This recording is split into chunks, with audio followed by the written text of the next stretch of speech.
But with the price of oil at a record high, many believe that biofuels could provide us with a clean, reliable alternative energy source. But critics say they push up food prices and cause as much damage to the environment as fossil fuels. So our Europe correspondent Greg Milam went to Finland, where they believe they've come up with the answer. Take the bus in Helsinki and you're part of one of the greenest transport experiments in the world. The city bus company is testing a fuel which could cut emissions by up to 40%, and it's a biofuel. Not so long ago, biofuels were seen as the green alternative, but then the controversy started. Is producing them just as bad for the environment? Are they using land or crops that would be better served producing food? There is a real question now about the whole future of biofuels. Well, here, they say they've found the answer. We were given exclusive access to the Finnish oil company Neste's refinery. Here they're producing the first renewable diesel that can be used in any old diesel engine. And because they trace how these ingredients are produced, they know the greenhouse gases are lower throughout its life cycle.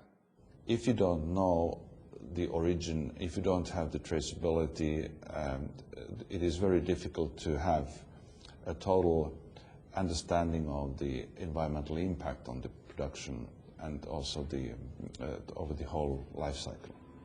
But what about the fuel versus food debate?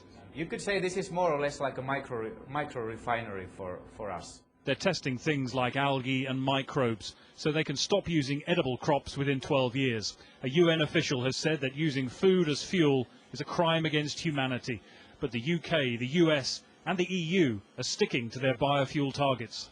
It's not a question of being in favour of biofuels or against biofuels. We have to be in favour of the right biofuels. And those are biofuels that are friendly to the environment, that are environmentally sustainable, that in their carbon emissions, in their use of water or displacement of rainforests, for example, don't create more environmental problems. In Helsinki, they're breathing more easily. The tests show cleaner air.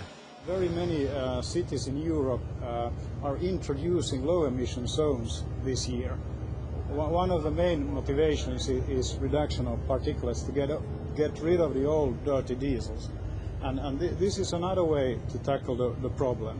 You can improve the quality of the fuel and thus reduce emissions. A race is on to find the next generation of biofuels and to prove they really can solve the world's energy dilemma. Greg Milam, Sky News, Helsinki.